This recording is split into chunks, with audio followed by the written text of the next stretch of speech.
嗨，大家好，我是坦平树。今天是2025年1月25号，这一期咱们聊一聊医药集采啊。前几天咱们节目也介绍了上海的20多个政协委员他们建议给原研药留一条路，就是让患者能够用上原研药。原因呢，就是很多集采的药出现质量不稳定，麻药不麻，泻药不泻，降压药它不降压。这个事情在网上引起热议，但是最近情况有些变化。我们先看一段视频。一位上海医生的名字，瑞金医院普外科主任郑明华，就想记住另一位上海医生张文宏。是他第一个光明正大的站出来说，医保定下来的某些集中采购药物药效不稳，疗效不佳，血压不降，麻药不睡，泻药不泻，有时甚至危及生命。是他第一个坦白直率的站出来说，医生很无奈，没有选择权，反应也没渠道。是他第一个将心比心的站出来说，可以给有经济能力的患者多一些选择，给予不同的医保报销比例。这不是郑医生一个人的疑虑，更不是郑医生一个人的愿望。医保集中采购的超低价药品器械到底是不是便宜没好货？3分钱一片的阿司匹林到底管不管用？针尖扎不进，棉签一用就散，是真的吗？一瓶矿泉水都要2块，这么500毫升的注射液最低居然只要1块6毛3，以及为什么之前一直用的进口药再也开不了，买不到？确实，医保灵魂砍价曾让多少人不吝赞美，代表着14亿人去谈判，没进入集采目录，基本就意味着在中国市场消失，就是要用量大换低价。是有国外巨头的原研药价格昂贵，宁愿退出也不肯多让步，只有国内厂家的仿制药顶替而上，期望海量销路可以弥补价格损失。于是那些曾经吃不起用不起的药品，在一次又一次集采面前一个接一个降价，造福亿万病患，医保账户和个人支出都因此少了负担。只不过当砍价砍到了药比药瓶还便宜，难免催生出对质量的担忧。是这么便宜的药还能治病吗？甚至会不会有副作用？那些仿制药是通过了用于检验是否疗效达标的一致性评价，但会不会变成为了进入集采的一次性应对？这么低的价格会不会在批量生产时偷工减料，以次充好？是人就会生病，就要进医院看门诊，除非已经特别到可以超越芸芸众生的医保。所以对我们绝大多数人来说，这就是性命攸关的问题。药首先得是能治病能救人，总不能只是为了便宜而舍本逐末而突破底线吧？如果把全民的健康需求当成了筹码，只是为了缓解医保资金紧张，那还叫什么生命至上？集采能够降低医疗负担，能够压缩医疗腐败，能够把一些本就不该卖那么贵的药品给砍几刀，能够给自由驾移的国产仿制药以机会，这都是大大好事。只不过药品实在特殊，不是家电，不是汽车，不是什么困难都能克服，不是什么疗效都能平替。哪怕只是习惯了之前进口原研药的心理作用，为什么就不可以有自费选择呢？如果真的不是一刀切，为什么医院开出来的就都是集采仿制药呢？没有人一定都对，原研药、仿制药，医生甚至医保都有其利益，但只要是真话，就应该允许说出来。顶级外科专家郑明华只是没有装聋作哑，没有顺水推舟，没有害怕被扣上替外国药厂代言的帽子，这就已经非常难得。就像那几年里的张文宏，只是实事求是，打开天窗说亮话。整整5年了，再次听到吹哨人的说法，恍若隔世。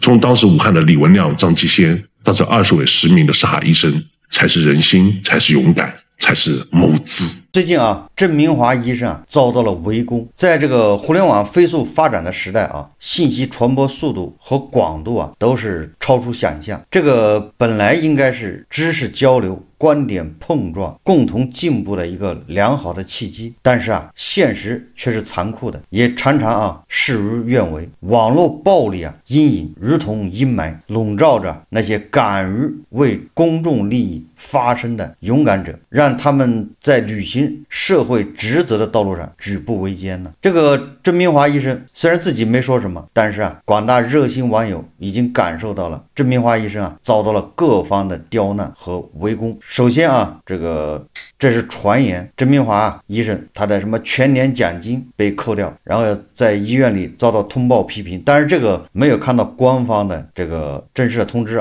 网上都在这么传，或许有，或许没有。总之让人感觉印证了那句话，就我解决不了问题，那我还解决不了提出问题的人吗？把提出问题的人给解决掉，问题就没了。就这么朴素的理念杀了所有报销的公鸡天就不会亮。这个有没有通报批评，有没有扣奖金，这个不太好说。但是啊，甄明华医生的微博是全部清空了。一般的把微博清空，说明什么呢？就是遭到了网暴啊，大量的人根本不分青红皂白，根本不知道甄明华是在为他发声，这属于恩将仇报啊。估计是甄明华医生啊不堪其扰，只好啊把微博这些东西都清空。口罩期间啊，这个张文宏医生的遭遇，大家历历在目啊，我还清楚记得，实际上就是5年前的今天呢，大概就是这个时候啊，武汉关闭所有离汉通道，那个时候张文宏医生啊突然啊喊出一句啊什么让什么什么先上，而且张文宏医生说话比较斩钉截铁啊，比较诙谐幽默，所以一下啊被喉舌抓住了，作为典型去宣传。我在想啊，如果宣传部门现在复盘的话，他们一定会检讨自己当初抓典型的时候啊，没有把这个人底细摸一摸，因为事发突然来不及，但是突然又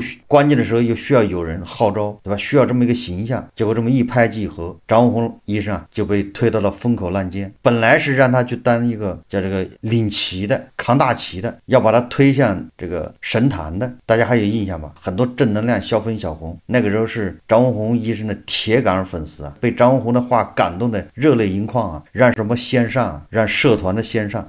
奈何啊，这个张文宏老师啊，他的理念和口罩期间那个所流行的叫封禁派完全不一致。这张文宏他也跟中医爱好者搞不到一块去。张文宏第一个遭到攻击的就是他呀，在口罩期间初期他就说了，为了增加大家的免疫力，有个好身体啊，每个人早上喝牛奶吃鸡蛋，这样一个好身体啊，你就不容易得上这个新冠，得上了也有个好身体去抵抗。你不要喝粥，那个粥啊没什么营养。结果啊，是不是张文宏遭到第一次围攻就是因为喝粥？张文宏被批崇洋媚外，中医爱好者、食补的爱好者疯狂的咒骂这个张文宏医生，这个像一把利刃啊，刺痛了一个为公众健康尽心尽力的医者的心啊。最后张文宏只好啊选择沉默，不敢说话，惹不起。但是说到共存，还有封禁、清零啊，当时有两派嘛，一个是清零派，一个是共存派。张文宏是典型的共存派，事实证明啊，人家是对的，对吧？连这个清零爱好者戴宇老师后来都叛变了，这我没记错啊，应该是戴宇老师吧？戴宇老师在成都啊，本来约了到北京去看病，结果他那个行程码迟迟绿不了，一直是红的，养马，那时候还有养马啊，把你的马养绿，养马也养不绿。最后这个戴宇老师痛斥这个清零政策，从一个清零爱好者立马就叛变了，成了一个共存爱好者。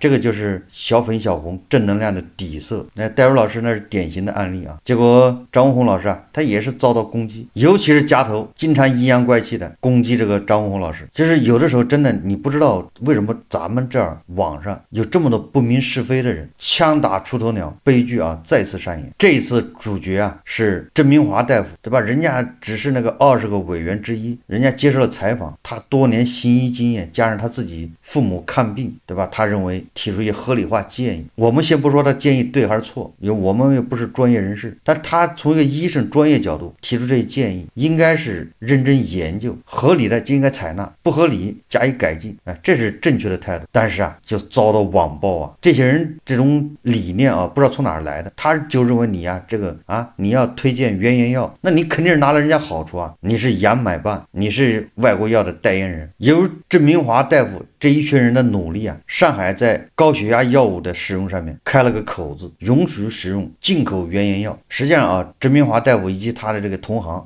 那些委员呢，他是为公众做了一件好事，理应得到尊重和感谢。这个体现了一个大夫啊这个责任和担当。但是啊，令人痛心的是啊，甄明华教授的发生啊，引来了铺天盖地的网络暴力。3年前喷张文宏的那些喷子啊，又一次倾巢而出啊，将矛头对准甄明华教授。他们采用的手段依旧是那么下作不堪。从甄明华教授几年甚至十几年前发的微博里面，以及接受媒体采访的说的话中，上纲上线去抠字眼，断章取义，然后来验证啊，你是甄明华教授，你就是个崇洋媚外1450，是带路党、汉奸买办、大侄子、精神美国人。你看这个大帽子就乱飞啊！就说实话，就网上这群人在生活中到底是什么样子不太清楚，看不明白。但是在网上一个个的面目狰狞啊！昨天咱们节目说了，对吧？爱国，你说这些人他是爱国吗？他根本就不是，对吧？在他们的眼里啊，你只要是指出问题，你提不同的意见，那你就是叛国，就是卖国，就是汉奸。这种狭隘偏激的思维方式啊，确实令人感到痛心啊。在网络时代啊，6行字啊，足够绞死你，绝不是危言耸听啊。实际上，这些网络喷子啊，他内心是极其阴暗的。这些网络喷子啊，你只要看夹头就行了，夹头是他们的祖师爷，就是你要具象化，要不然太抽象，知道吧？你的网上你不知道这个人是什么人，但是你一具象化，实际上他就是一个一个的小夹头，内心极其阴暗，一边渴望着人家给他送礼，对吧？联想给他送礼，还有什么南阳的什么书记给他送礼啊，俄罗斯人给他送礼，幻想着人家贿赂他，送的茶叶打开一看，无名之火马上就窜上来啊！那居然真的是茶叶，那你不是拿夹头不当干部吗？你小看夹头的能量了，求夹头办事，居然给夹头老师送真茶叶，这就属于瞧不起人。那联想也是啊，想求这个夹头老师高抬贵手，对吧？放过联想。中秋节给人家送月饼，夹头老师兴冲冲的留下了啊，回家拆开一看，还真是月饼，还能吃，你说气人不？就拿这个贿赂夹头老师，内心啊极其阴暗了。所以，但你看到这个网上这些喷子，这些什么小粉小红，这些是非不分，你就脑海里联想到夹头老师。当年夹头老师攻击张文宏，那是不遗余力啊，上纲上线。从张文宏老师的博士论文聊起，这些人啊，不顾事实真相，也不顾他人的名誉和尊严，只是为了满足自己的这个私欲，那种破坏欲，那种颠覆欲，在网络上肆意宣泄负面情绪。所以在这些人的攻击之下，这个郑明华教授啊，把微博清空而且注销了。这些网络喷子啊，洋洋得意宣告所谓的胜利。所以有的时候我们在想啊，这个社会到底怎么了？敢于为公众利益发声，讲实话、讲人话的人得不到好报，反而遭到不白之冤呢，遭到不公正的待遇，还要遭到这些宵小的攻击。今天啊，让一个郑明华寒心，那么明天还有多少老师、医生、护士、消防员，各行各业的人因为害怕遭到网络暴力而选择沉默不语，就是大家变得不敢说话，我说的好说的坏都会遭到人攻击啊，网暴啊。当危机来临的时候，谁还会挺身而出啊？这就是为什么咱们已经养成了一个社会这个习气啊，叫事不关己高高挂起，不良风气就这么形成的。大马路上有老头老太太摔倒，谁也不敢去扶，因为这都是给自己找麻烦。作为郑明华教授，他完全可以选择不说话，工资1分都不少，该干嘛干嘛，对吧？别人能忍，为什么我就看不下去呢？我也可以选择不说话。这个麻醉药用了，病人醒了，对吧？那关我屁事啊！降压药吃了不管用，那就给他多吃2粒。不过这些中医爱好者啊，也有好消息。只要他们愿意啊，天天都有好消息。这个新京报报道啊，1月23号啊，说近日四川雅安避风峡野生动物园卖50元一瓶老虎尿引关注，瓶身包装显示虎尿对类风湿等疾病有疗效，可以内服外用。1月23日，避风峡动物园工作人员表示，虎尿已不再销售，此前曾短期少量销售过。避风峡片区市场监管所日，工作人员称已登记保存相关产品，正联合调查，违法行为属实的话，肯定会进行行政处罚。大家看视频啊。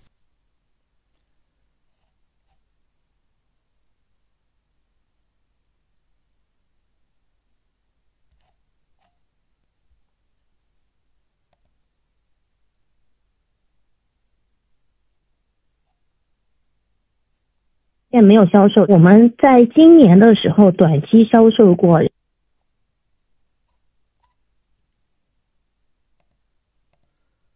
昨天已经和相关部门到过现场了，现在已经是对涉事的相关的这个产品进行了一个先行登记保存，它包括从老虎的那里接到尿，然后再到包装，然后再到销售，联合调查，最后才会对他这个行为进行一个认定。违法行为属实的话，肯定会进行行政处罚。老虎尿它不属于药品，也不属于食品。这个动物园还真是生财有道啊！这个中医爱好者就喜欢吃这个虎鞭呢，对吧？虎骨酒，还虎鞭酒，虎虎生威啊！这看样子老虎全身都是宝啊！你看虎鞭你不能乱吃啊，那虎尿那是取之不尽，用之不竭啊！老虎尿50块钱一瓶，这老虎一次拉多少尿啊？不行，给它多喝点水。老虎尿50，刚才说的那个什么药啊，几毛钱，比矿泉水还便宜。你说什么人会喝老虎尿？反正这个人群呢，跟那个中医爱好者一定是高度吻合啊，靠水吃水啊。这些老虎饲养员，这动物饲养员呢，收集老虎尿。我不知道大家有没有看过视频啊，看过那个宣传，熊胆好像也是非常名贵的一个中药材。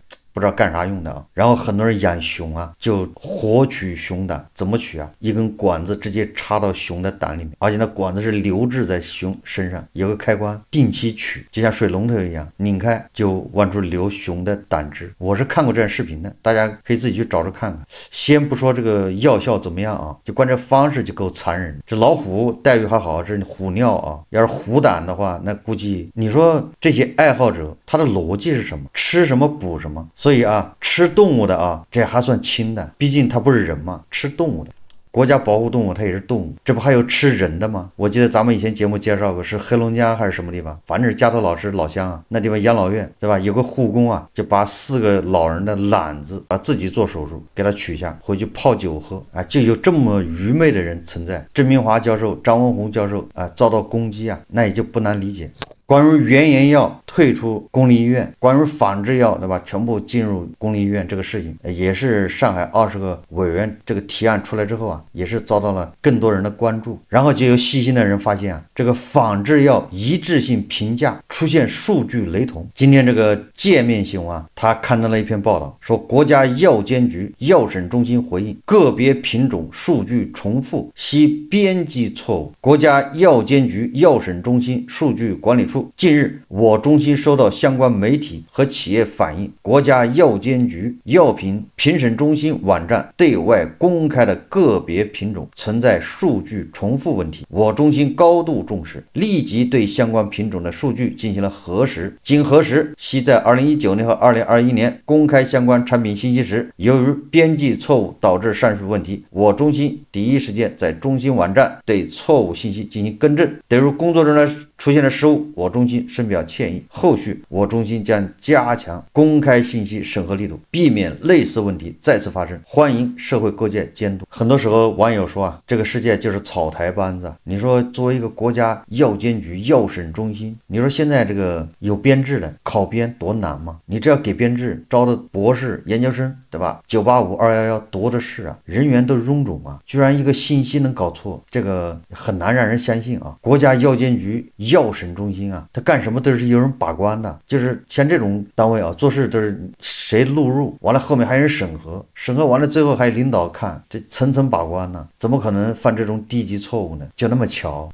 还是好好查一查吧，不要自欺欺人了。这些小粉小红正能量啊，也不要在这事上面起哄了，毕竟是人命关天啊，到时候药品的质量不过关，对吧？小粉小红，你能不能签一个保证书，出了医疗事故坚决不找国家麻烦，用了这些药啊，不要被加州老师忽悠。加州老师到时候啊，他生病，首先在国内他就是看私人医院，看外资医院，他看得起，对吧？大部分小红正能量你根本就看不起，你只能走那个公立医院，走医保。加州老师如果在国内得不到很好治疗，他还可以去美国接受治疗。所以这些小粉小红，你跟着加州老师后面起哄，难道忘了乌鸦和猪的故事吗？对吧？加州老师是乌鸦，小粉小红正能量，你是猪。在外面，对吧？在那些什么国际大事上面，你胡扯一扯也就算了，毕竟不直接影响你。但是在国内啊，民生这一块，医疗、教育、保障，这小粉小红啊，还是要多听一听业内的这个从业人员啊，资深专家的一些意见，对吧？要知道哪些人是真的是为你好，哪些人只是想利用你，利用你那廉价的愤怒啊，利用你那廉价的口水。好，这期节目我们就聊到这里，感谢大家收看。如果喜欢我的节目，欢迎订阅转发，也可以在下方留言评论，谢谢大家。